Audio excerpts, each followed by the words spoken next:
In the coastal city of Norfolk, Virginia, Officer Mark Ellison thought he knew how justice worked. He followed the rules, wrote his reports straight, and trusted the chain of command. That trust shattered the morning. A factory worker was found dead near the docks. The crash looked staged. The security cameras skipped at the exact moment it happened, and the file was closed before Mark could even finish reading it. Then he noticed the car paint on the victim's jacket matched a vehicle registered to his own captain. What happened next will turn his career, his loyalty, and his entire city upside down. Mark Ellison lived a quiet rhythm, morning roll call, long patrols through Norfolk's old neighborhoods, and evenings filled with paperwork that no one else wanted.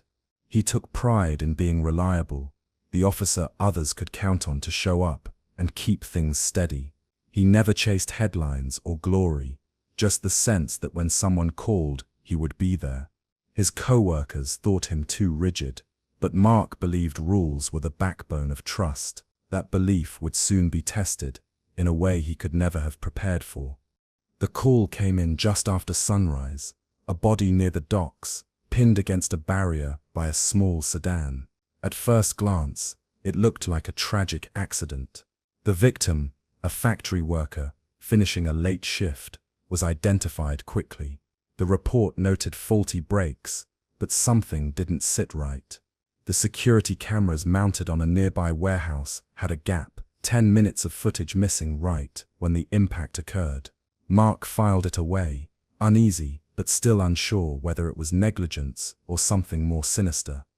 Later that morning, Mark tried to finish reading the crash report, but before he could, Captain Richard Hale walked in and stamped it closed. Hale was respected and admired across the department. Known for his calm authority, he praised the quick resolution and moved the case into storage without discussion. Mark sat there, frozen, confused at how fast it was swept away. When he mentioned the missing footage, Hale brushed it off, saying technical glitches happen all the time. It felt like someone locking a door before he'd had the chance to look inside. That evening, Mark reviewed his notes again, replaying every detail. He noticed the streak of blue paint on the victim's jacket didn't match the damaged sedan at the scene. He ran it through the system, and it pointed to a specific model of SUV, not the car officially logged. The registered owner stunned him.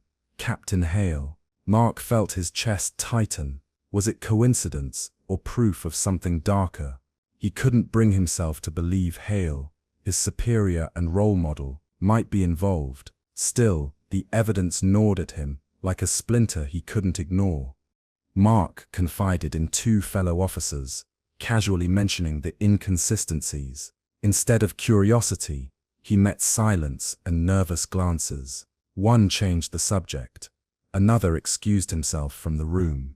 Their unease was louder than words. It told him they knew something, but wouldn't say it. Mark went home unsettled.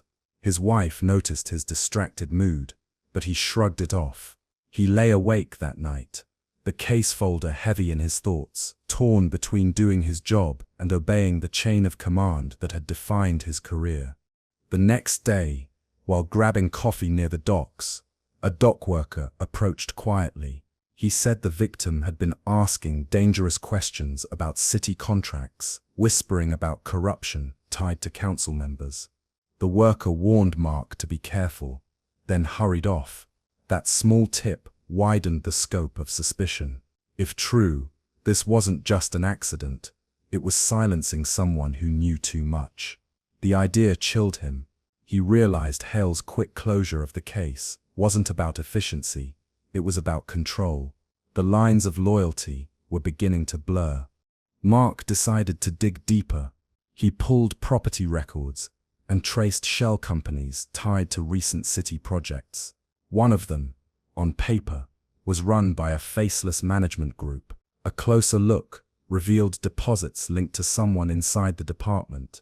The name wasn't printed directly, but the initials matched Richard Hale's private holdings.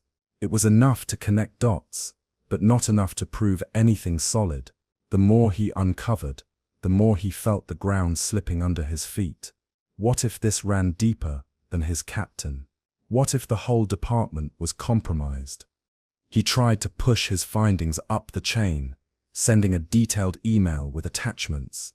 The next morning, his inbox showed nothing. His draft was gone, his sent folder empty, as if the report had never existed. It insisted there was no record. He knew someone had erased it deliberately. That day, a senior officer pulled him aside and told him quietly, "You've done enough, Ellison. Let it go." It wasn't advice. It was a warning. For the first time, he realized the badge on his chest might not protect him from what was coming. Soon after, Mark was reassigned. Instead of his normal duties, he was placed on night patrols in quiet residential blocks far from the docks. On paper, it looked routine. In reality, it was exile. He had no access to ongoing investigations and no chance to pursue leads officially. It felt like punishment wrapped in procedure. Sitting alone in his cruiser night after night, he sensed his career being quietly buried, yet he couldn't shake the case from his mind. Each silence from his co-workers was another confirmation that he was touching something dangerous. Mark noticed a black car tailing him during shifts.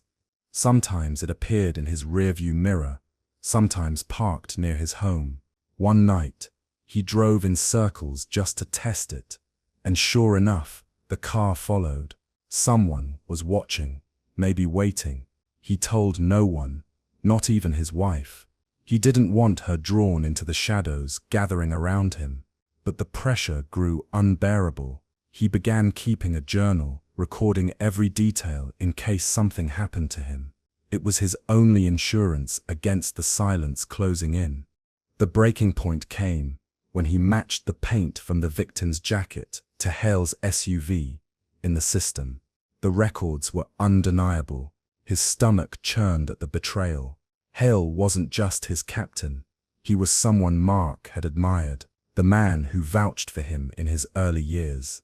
The realization cracked something inside him. He wanted to confront Hale, demand answers face to face, but reason held him back. If Hale had already buried one man for asking questions, what would he do to an officer threatening to expose him? Instead, Mark decided to watch quietly.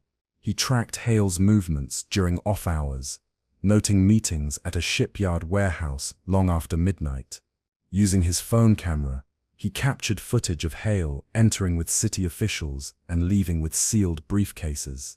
He finally had something concrete. Yet doubt gnawed at him. Would anyone believe an officer's shaky recordings against a decorated captain? The system seemed built to protect people like Hale. Without allies, his evidence might vanish like his email did. The weight of being alone pressed harder than ever. His fears were confirmed when Hale filed a disciplinary report against him. It claimed Mark had mishandled evidence in several past cases. It was a fabricated record, but damaging enough to ruin his reputation. Suddenly, he was the one under investigation. The move was brilliant and cruel. Colleagues began keeping their distance, whispering behind his back. He knew exactly what was happening. Hale was flipping the script, painting him as unstable and untrustworthy. Mark's options were shrinking fast, and he realized his captain wasn't just corrupt, he was ruthless. In desperation, Mark visited his old mentor, a retired detective named Walter Briggs. Briggs had always been blunt and unafraid to see things clearly. Mark shared the evidence, expecting encouragement. Instead, Briggs gave him a heavy truth. Hale wasn't the top of the ladder, he was just a shield. Someone else, higher and smarter, was pulling the strings. Briggs warned him that taking down Hale wouldn't be the end. It would just reveal how deep the corruption ran. For Mark, that meant stepping into a war he might not be ready for. Still, Briggs helped connect dots. He pointed out contracts, funneled through Hale's supposed shell company, traced back to Councilman Adrian Keller, a powerful figure in Norfolk politics. Keller had his fingerprints on nearly every city deal, yet always seemed untouchable. Hale wasn't protecting himself. He was protecting Keller. The realization shifted everything. Mark's captain was guilty, but not the mastermind. If he wanted justice, he would have to expose someone with far more power than a police captain, and far more resources to crush anyone standing in the way. Mark decided to move cautiously. He compiled everything into a separate folder, backing it up on multiple drives and hiding them in different locations. He no longer trusted the department's systems, knowing they could erase his work at any time. He began documenting Keller's connections, tracing them through public contracts and financial records. The puzzle grew bigger with each piece, but so did the risk. Every step closer made him feel the net tightening. If Keller realized what he was doing, it wouldn't just be his badge at risk, it would be his life. Then came the tipping point. Internal Affairs reached out, not to investigate Hale, but to interrogate Mark. They accused him of harassment, insubordination, and fabricating evidence. Keller's influence was clear. Hale had turned the full weight of the system against him. Yet Mark had anticipated this move. He quietly handed a duplicate of his evidence folder to Briggs, ensuring that if anything happened, the truth wouldn't disappear with him. It was his last defense against being erased completely. The battle lines were finally clear, and retreat was no longer an option. The arrest order came swiftly. Mark found himself summoned back to headquarters, the air heavy with expectation. Hale stood there, stern and calm, reading the charges aloud. For a moment, it looked like Mark's career was ending right there, buried under lies. But Mark had prepared one last card. He placed his backup drive on the table, loaded with footage of Hale's midnight meetings, financial links to Keller, and the mismatched paint evidence. The room fell silent. The illusion of Hale's spotless authority cracked in front of his peers. Hale's arrest was shocking. The sight of Mark placing cuffs on his own captain sent waves through the department. It was both justice and heartbreak. The man he once respected was revealed as a pawn in a larger game. For Mark, the moment was bittersweet. He had chosen the truth, but it came at the cost of loyalty and trust. The headlines the next day focused on Hale's downfall, but Mark knew the real story was still buried deeper, in the offices of men like Adrian Keller, where the real power lay. The city buzzed with scandal. News crews camped outside the precinct, hungry for updates. Citizens demanded answers about the contracts, the cover-ups, and the role of elected officials. Mark testified in hearings, his evidence laid bare for all to see. Hale, stripped of his badge, sat stone-faced in custody, but Keller was careful. He denied everything, calling it political theater.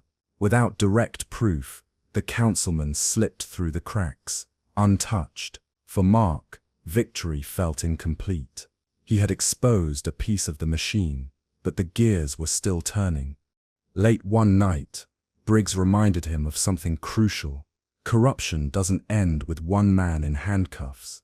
It spreads like a root system, deep and hidden. Mark realized this was only the beginning. He had chosen a path that would bring more battles, more enemies, and fewer friends.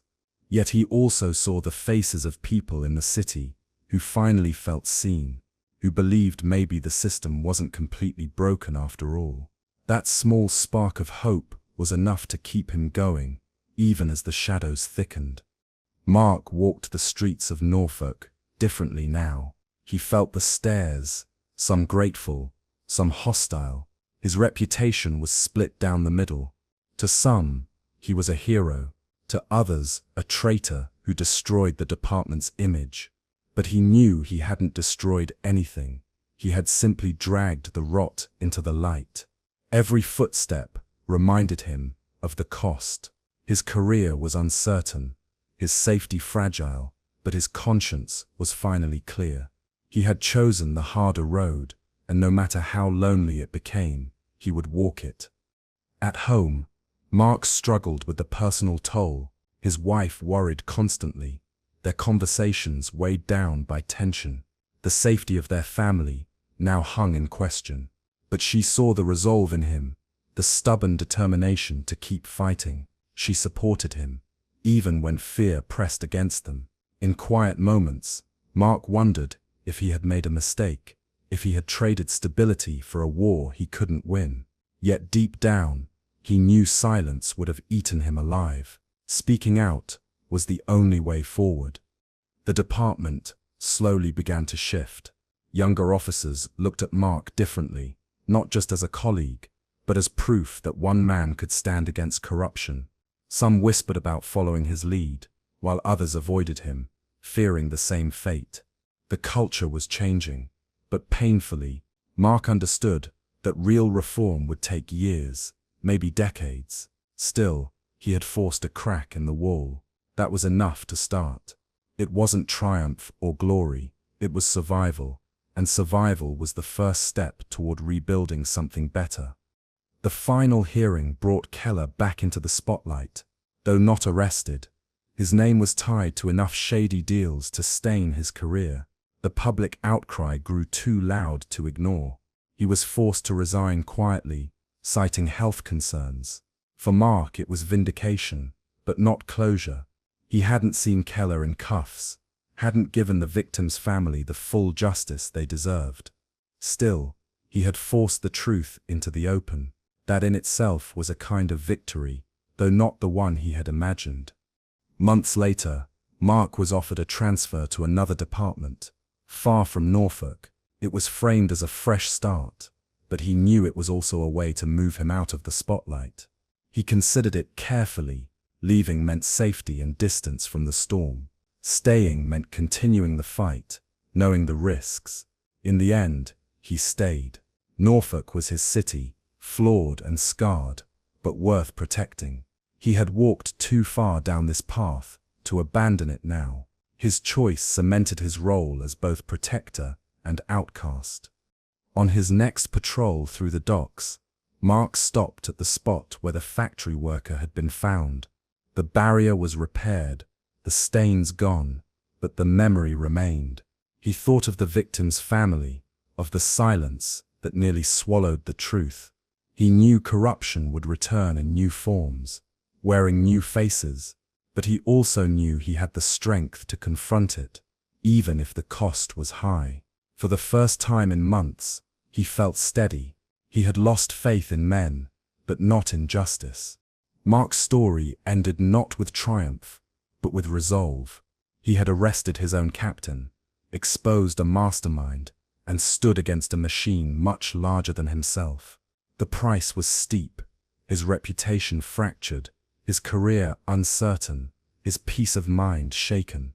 Yet he had proven to himself that silence was not an option. In a city built on shadows, he had chosen to bring light, however dim. And though the future remained unclear, one truth anchored him: justice begins when someone refuses to look away.